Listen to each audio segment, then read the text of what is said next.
We all want more diamonds, so let's talk about the best way to reliably get more of them, starting a brand new city devoted entirely to farming more diamonds.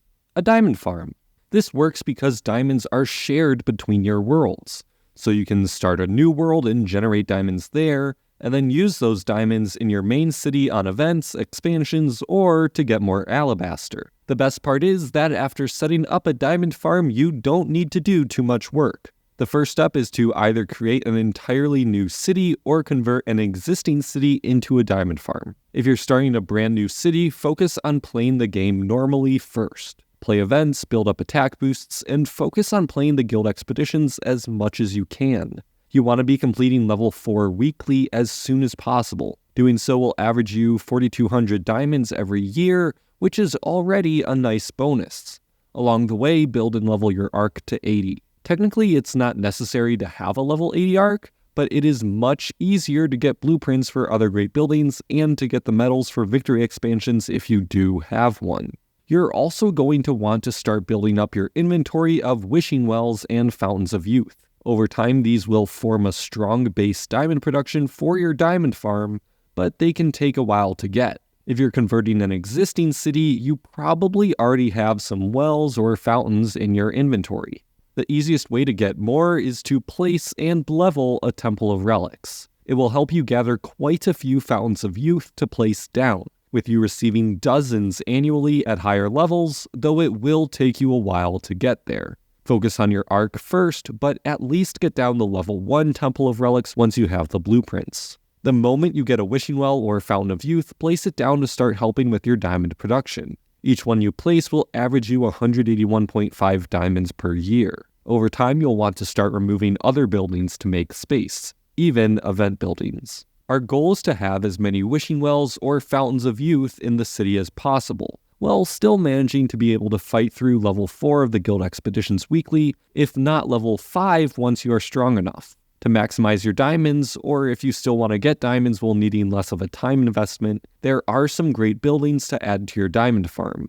I do recommend, however, that you level your arc to 80 first, your Temple of Relics to the 60s or so, and only then add more great buildings. My two favorites for a diamond farm are the Blue Galaxy and the Seed Vault. Both of these great buildings are really good at helping produce diamonds, but the Seed Vault is probably the easiest. All you have to do is hit the 8 all button 3 times daily for your friends, guild, and neighborhood, and you can get quite a few diamonds, about 8,700 per year at a high level. Blueprints for the Seed Vault can be rather tricky to come by, so I recommend trying to find a group of other players that also want to level their Seed Vaults, and then help each other out by taking spots on each other's great buildings. A good place to start is by asking around in your guild, global chat, or by messaging players who already have a Seed Vault by checking the global rankings. The Blue Galaxy is also a great help once you've gotten some wells down. However, to get the most use out of it, you'll have to be on the browser version of the game and using an extension like FOE Helper in order to make sure you're using the Blue Galaxy's charges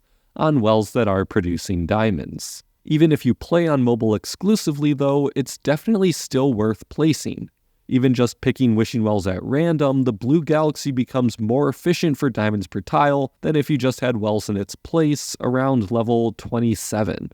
Also, while it might be less useful than the other two, the Space Carrier is the only great building that can provide wishing well shrink kits, so it can be a rather attractive building to place down once you get your other great buildings leveled further. You may have noticed that I've left out some popular great buildings, such as the Alcatraz, Himeji Castle, and Arctic Orangery. The simple fact is that you probably won't need these. As you only need to fight through Guild Expeditions level 4, you don't require a high unit production and could be better served with event buildings providing units in a smaller space, allowing you to instead place more wells. It's a similar story with the Himeji Castle.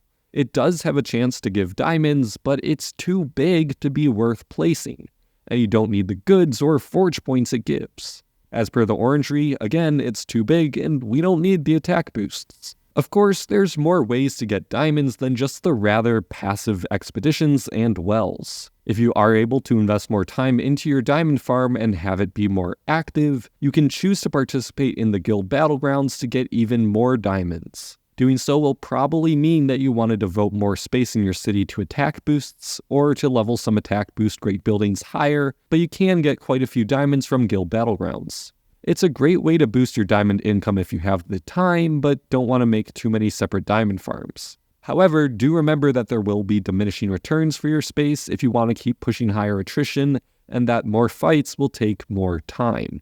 Now, we haven't yet talked about the best age for the diamond farm. The answer is rather simple. You want your farm to be in the highest age possible in most cases. A higher age means more expansions, which means more wishing wells and fountains of youth can be placed in your city. However, you may want to stay in a lower age. For example, if you're wanting a more active diamond farm, instead of needing to build up a lot of attack for the guild battlegrounds, you could instead go for higher age units in the industrial age or progressive era and use those to fight. As you progress through ages, I would recommend placing and leveling a Chateau Frontenac, since you can generate a lot of diamonds from the story, side, and recurring quests that you complete. If you won't be moving up in age anytime soon though, you could devote the space instead to wells. The more wells, the better. In fact, eventually you'll reach a point where playing events doesn't help at all because you don't need the event buildings. If you have enough attack boosts to beat level 4 of the expeditions, you don't want to place any more buildings boosting attack, as that becomes potential space you could be using for wishing wells instead. Additionally, you'll need a place to keep spending the forge points you produce. I recommend putting them into your chateau or seed vault, as that contributes to a higher diamond production. Our end goal, however, is to have your diamond farm be as hands-off as possible, so that you just need to log in once a day and collect. Once you have it set up, it shouldn't take up much of your time, leaving you free to chat about the game on my Discord server, linked in description. When completing the guild expeditions weekly, having 50 wishing wells or fountains, and a level 100 seed vault, you're averaging over 20,000 diamonds per year for free, which is the equivalent of about $160 worth of diamonds. Not bad at all. There are some lesser-known ways to generate more diamonds or wells, such as the PvP arena, Arctic and Oceanic Future Harbors, or even the Moogle settlement. But I've already covered those ways and more in my video about everywhere to get diamonds. Now, let's recap how to build a diamond farm. Step 1. Start a new city or decide to transform an established city. Step 2. Place and level an Arc to 80, then get a Temple of Relics level. Step 3. Add in other great buildings like the Seed Vault and the Blue Galaxy. Step 4. If you want, get higher age units or participate in the guild battlegrounds. Step 5. Move up in age to get more expansions for more wells. And throughout all the steps, be placing as many wells or fountains of youth as possible, and always completing level 4 of the guild expeditions. Remember that growing your diamond income takes time, so be prepared to invest some more work up front to get your diamond farm running. It's quite worth it though, as once you have it set up, then you have a passive income of diamonds that you can spend on other worlds to get into the Gold League and events, open more expansions, or even to make the best purchase possible in the game, buying more alabaster. Hopefully this gives you a little bit more direction when trying to make your own diamond farms. I recommend watching the video I made about everywhere to get diamonds next, which is linked on screen now. I wish you many diamonds, and as always, I'll see you all next time.